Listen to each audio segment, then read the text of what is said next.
understand.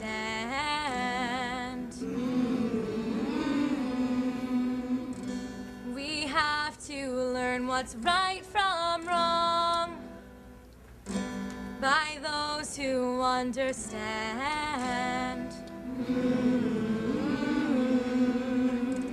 Send the message throughout the land. Throughout the land.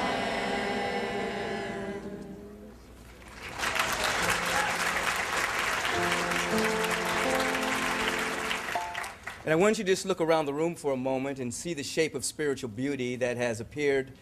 Look at all of the individuals here who are youthful and vital. As I look around, I don't call you the next generation. I call you the now generation. You're on the cutting edge of such creativity, and you haven't yet been hardened by the societal belief in what is impossible. You carry a vibration of hope, you carry a vibration of inspiration, you carry a vibration of what's possible. So you're the now generation that we're inviting you to take over this vibration of peace and nonviolence in our lifetime.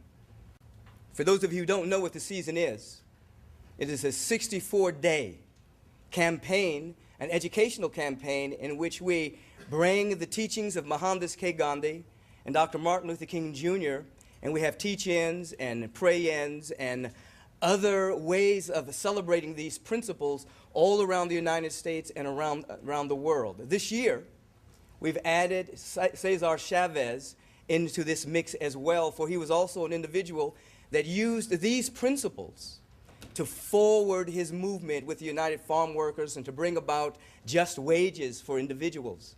So we celebrate the season for nonviolence, including Dr. Martin Luther King Jr., Mohandas K. Gandhi, Cesar Chavez, and others who were courageous enough and strong enough, bold enough, and visionary enough to hold these principles and to use them for social transformation and for spiritual evolution.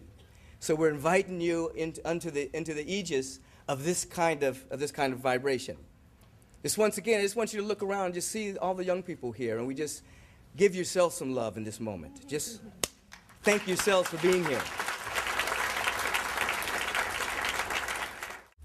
On April 6, 1930, after having marched 241 miles on foot, Mohandas K. Gandhi arrived at the coastal village of Gandhi, India, and gathered salt.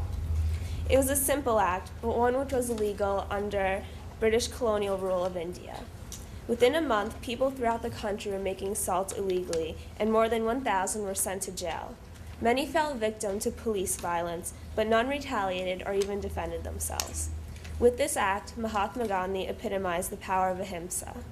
What exactly is ahimsa? It is the noblest and best of traits that are found expressed in the daily lives and activities of perfected souls. It is the one means not only to attain salvation, but also to enjoy uninterrupted peace and bliss.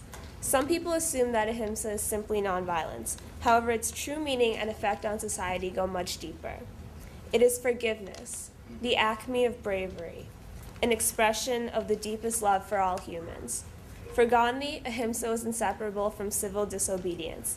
He rejected the traditional dichotomy between one's own side and the enemy, and believed in the need to convince opponents of their injustice, rather than punishing them. It was through the application of ahimsa that Gandhi led India to its independence from the United Kingdom. Believe it or not, each and every person sitting in this room today has the tools to make a difference, just as Gandhi did. As mentioned in the introduction, I work in the child protection section of UNICEF. Child protection is one of several priority areas of UNICEF. As many of you might know, we work on education. This is one of the core issues UNICEF works on. We work on child survival and development. We deliver food, we give vaccinations, we build schools, we work on HIV and AIDS, and we work on child protection issues. And the area of my work is then focusing on violence against children in particular, and this is the reason why I got invited to speak to you today, because I have been working on a very exciting process which is called the United Nations Secretary General Study on Violence Against Children. Younger generations have so many tools to stay plugged into our world, and we really are. We've all heard about violence in the news or seen it in our environment or experienced it personally.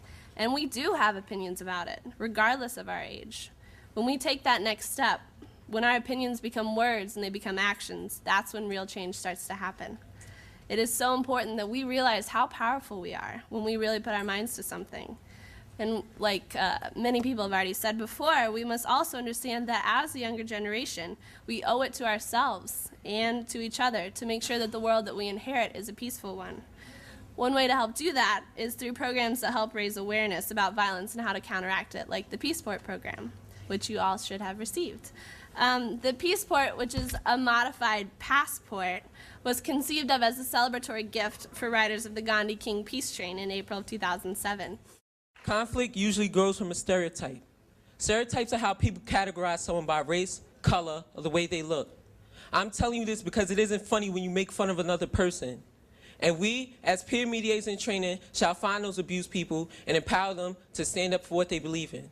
My name is Robert Rodriguez, and I represent the Face of Peace.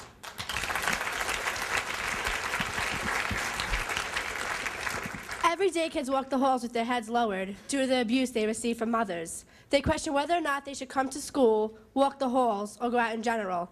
They question this because they feel if they disappear, no one knows or care. But you know what? We notice. We care. Our office is a place that kids can come to an event. And trust me when I say this, there will always be someone there to listen. We're conflict resolution, and we're here to change the world.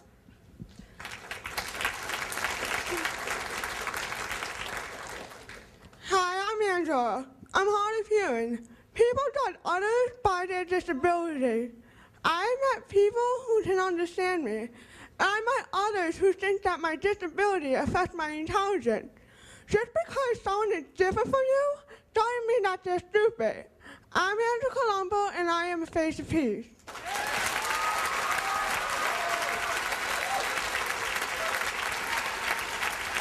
I was walking with my sister.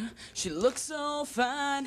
I said, baby, what's on your mind? I wanna run like the lions, released from the cages, released from the rages, burning in my heart tonight. I am the face of peace, and I love my country, because my country is all I know. Wanna be with my family, people who understand me. I got nowhere else to go.